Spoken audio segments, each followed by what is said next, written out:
Hi guys! So good morning. Ito ang aming breakfast for today. Tadan!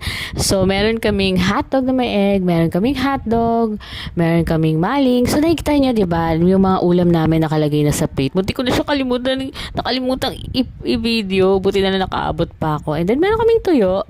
Ayan, meron kaming daing. So yung mga nasa plate, ayan na yung mga ulam na gusto nilang kainin. So yun guys, good morning. Saturday ngayon, wala pa rin pasok pero most of us na mga nasa probinsya is naghahanda na silang lumuwas dito sa Manila kasi on Monday may pasok na.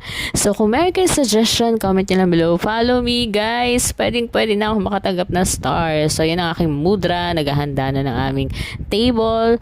At meron isa pang baby girl na makulit dyan. Naghahanap na siya ng kanyang ulam. Ayan. Naghahanap na siya kung anong uulamin niya. So yun guys, good morning sa ating lahat. Wake up na tayo kahit Saturday morning. So